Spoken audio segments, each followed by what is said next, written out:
All right, let's create an amortization table for a home loan. This is the same process basically for any kind of annuity or loan. The only difference on a savings annuity, your beginning balance would start at 0. But here we go. So first thing I'm going to do is create this header right here, this column with each of these columns, a month, a beginning balance, the interest, the payment, principal, and then the end balance, or the amount that goes to principal, and then the end balance. The one thing I need to do before I can do this, I need to calculate this payment based on whatever my loan balance is. So here I have taking a loan out for a house of $386,000, which gives me a payment of just over $2,000. All right, so I have to start with month 1, and then I want to generate this whole column for all 360 months, because that's 12 months a year for 30 years.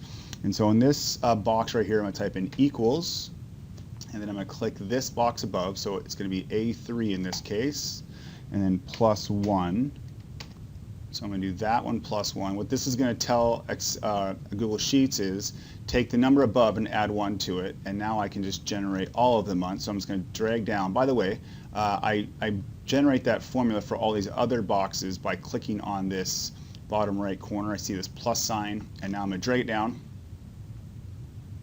all the way down to 360, oops, one more, boom, right there. So 360, okay, go all the way back up.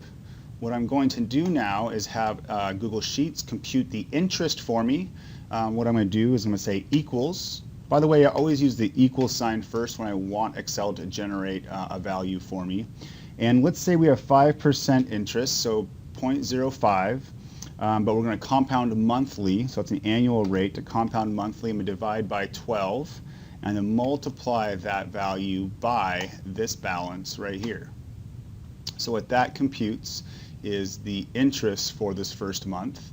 By the way, you can adjust the number of decimal places. I've already done that. You'll see it all nice to 2 decimal places, which you'll want when dealing with money, but you can adjust those with these buttons right up here. You can add more decimal places or remove decimal places with these 2 buttons. Okay, so I already have my payment calculated. The amount to principal is just the payment minus the interest for that month. So I'm going to say equals. I'm going to click on this box, then type minus, and click on this box. So in my case, it's D3 minus C3. So hit enter. And this is the amount that goes to principal. Just so you know, I'm going to pay this amount every month. The interest will change based on what the balance is for that month. The difference between those two is what actually goes to paying down my loan. So what I need to do now is compute this end balance, which equals the beginning balance minus the amount that goes to principal. And this is the balance at the end of the month, which actually needs to be the new balance the next month. So what I'm going to do now is I'm going to click here and say the beginning balance for month number 2 is the same as the end balance for month number 1. Okay.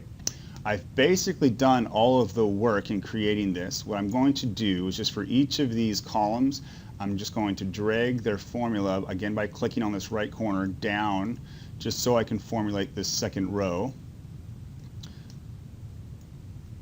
Okay, once I have the second row done, I'm basically done with all the work. What I'm going to do is I'm going to click and drag all the way across here.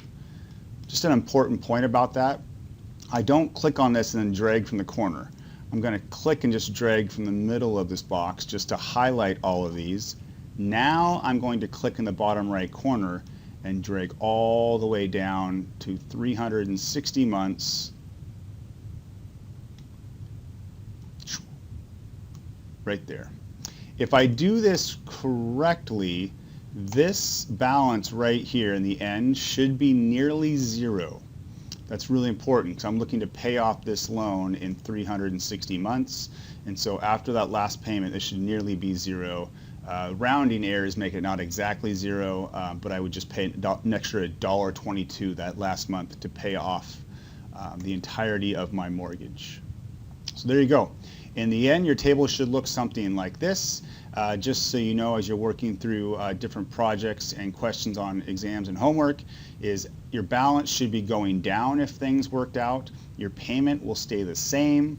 The amount that goes to principal will go up as the interest goes down because more of that payment or less of that payment goes to the interest, so more of that payment ends up going to paying down the balance in the end.